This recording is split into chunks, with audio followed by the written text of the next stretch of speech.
Do you know that you should be investing in different things in your 20s versus your 30s versus your 40s? Well, if you don't, this is the perfect video for you. I'm going to share some experiences that I've gone through and some key things to focus on each decade that does change over time.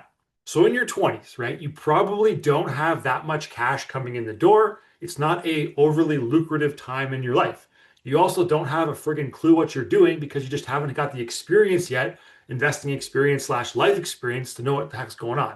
And you probably have a lot of time because you don't have a family necessarily. You don't have other commitments. You don't have kind of things that life throws at you that are going to take up a whole bunch of time. So your greatest asset in your 20s is your time, and you should be using that to build up your skills, getting some experience, reading some books, getting some mentorship, and finding ways to then increase your income. Okay. Use that time that you have to build up sales skills, to build up by taking courses to upgrade your job salary. And think about it this way. If you upgrade yourself, right? If you upgrade the skills that you have and you can add $10,000 to your base salary at work, that's $10,000 you get then moving forward every single year you can build on. It's not like you get a 10,000 payout one time. It's there forever. Plus, the skills that you build up are going to be transferable to other parts of your life. So by and by, the biggest thing in age 20 and 20 to 29 is to invest in yourself and make the best use of the time that you have. The other thing I'm going to say is that if you can keep your debt very low during your 20s, you're going to give yourself the advantage over everyone else that you don't have kind of these debt shackles holding you down. So that means don't drive a super fancy car in your 20s. Don't go into more debt taking vacations. Don't neglect to pay off your student loans if you have an interest-free grace period. Use that, then start paying those things off and get them off the books. Okay. And then when you get to your 30s, the game shifts a little bit, which is okay. Right. The time and commitment that you have, or the time that you have to work with, is going to come down. You're going to have a family potentially. You're going to be managing your active investments. You're going to just have more commitments overall in life, which is okay. The time comes down. Your skills, though, and your income are both going to be going up because you've built up skills over the past decade. You've invested in yourself. So you've grown personally, which is a great thing. You're going to have some knowledge now, some experience, and you're going to have a higher salary than you did when you were in your 20s. If you put in the work, networked, maybe job top once or twice, you're going to be somewhere 50 to 100K, most likely in your 30s, hopefully, if not more. And this is going to allow you to do a couple things. You can make your first investment for sure in your 30s, assuming you don't have that much debt. You kept debt low in your 20s, like I suggested. And then you want to start investing and go deep with one type of investment. So you may have to try investing in stocks and try investing in real estate and then see which one works better for you. And that could be happening in your early 30s. Then by 35, 36, you really understand which one you want to double down on and then go ahead and do that. For me, it was real estate. I bought my first property, waited a couple of years, sold it, bought a couple more, and then just slowly kind of snowballed from there and built some equity in real estate, which then allowed me to branch out into other investments over time.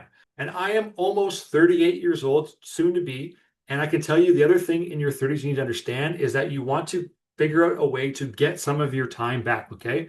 You've got some higher salary, you've got some good skills now, but your time is limited. So to get it back, you may need to kind of offset it with some cash from other things. So if I'm going to get an hour back in my day, I can go ahead and book grocery delivery from Walmart, or I can book somebody to cut my grass once a week, and I can pay for these things and give up 50 bucks. But what can I do with that hour that I've just gained back? So that trade-off happens more and more for me. I've paid for property management. I've paid for dog poop scooping before just to get some hours back when I really want to go deep into kind of building something else that I thought I'd get a better return on. That's the kind of equation you need to think about in your 30s. What can I give up money-wise to get X amount of time back and then make that sacrifice and then kind of go pay for it and get your time back, which is the most valuable thing that we have.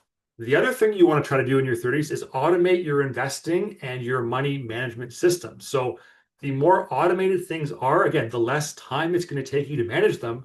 I have a pretty basic system where I track things in a Google Sheet for my expenses and my bills each month. And I spend half an hour each month looking at the bills for all the properties, looking at the bills for myself, for my own home, paying those bills, and then taking it and then putting it into kind of a receipt area. And then that's it. I'm done for the month, 30 minutes a month. Some people have it more automated than that. Some people have it less. But the key is getting it down to a minimal system that works for you.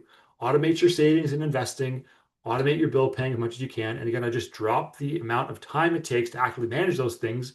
And you will set yourself up for more success as you move into your 40s. And although I haven't gotten to age 40 yet, I'm knocking on the door very shortly. But what I'm assuming is going to happen is that your income will continue to kind of rise into your 40s, okay? This is where your income is going to generally be the biggest or near the peak of its earning potential. You're going to have the most skills here in your 40s. You just had more experience. Again, you've done some deals now under your belt, so you know what works and what doesn't. But unfortunately, again, you have limited time, and time just kind of keeps getting sucked away from you. So what can you do in your 40s to kind of maximize your investment returns? Well, the biggest thing that I'm looking forward to is having that extra income to then make more asymmetric bets. What is an asymmetric bet? It's something that has really outsized returns for the amount of capital that you're investing. Think like if you invested $1,000 and it could potentially go to 10,000 or like a 10x return. Okay. You want to do this with a margin of safety. You don't want to take everything that you've built up in your 20s and 30s and put it all into these bets. But something like investing in Bitcoin or investing in other kind of edge leading cryptocurrencies, something that may replace our current economic system, that would be a good asymmetric bet for me. And it's one that I've made already. And in your 40s, you will likely have an asset or an investment that is kind of growing at the highest pace, or the best returns are coming from this one thing. Maybe it's real estate where you just have a really good, strong rental portfolio. You can take equity out of that portfolio then to keep it growing, or you can diversify that across other things in your 40s and start building up a nice layer of assets and hopefully build up a nice chunk of passive income. And if you do this correctly, by the tail end of your 40s, you should be knocking on the door of replacing your 9 to 5 income with the investment and the cash flow from your assets. And of course, the other thing that we're going to try to avoid in age 40 to 50 is the lifestyle inflation or the creep that's going to come with getting assets and getting a more inflated lifestyle. Like if more money is coming in, we have to make sure, or you should try to make sure, in my opinion, that you're not spending too much. And I've been guilty of this before, especially with the dining out, going out and getting restaurants. I love having someone else cook for me. It's a great way to spend an evening. And it just, again, it saves me on time and it's a good atmosphere. But there comes a price with that. I had to rein it in a little bit not too long ago just because I was getting a bit out of hand with it. So understanding that and keeping yourself in check is a big one. So no fancy sports car unless you can buy it in cash. No crazy extravagant purchases on the credit card for vacations, designer items, all that stuff would be my advice to you if you're getting to that age. And then this will give you even more freedom down the road and more ability to kind of retire on less and get more of your time back. Because ultimately, at the end of this, we want to have lots of cash, lots of skills, and lots of time to do what we want to do with hopefully people that want to do it with us. So you can't get there if you're a slave to your corporate job. You can't get there if your assets don't produce enough cash flow. You can't get there if your time is tied up in all these other activities that take over your life to run your investment portfolio. So, I mean, ideally, you have a portfolio that is pretty passive at the end of this in your late 40s that you can pull cash flow from, and you kind of kick your feet up if you want to, sit back, drink a Corona, and just have a nice, easy Monday, Tuesday, Wednesday, whatever. And that way, you're just living life more on your terms because you've structured your 20s, 30s, and 40s in a specific way.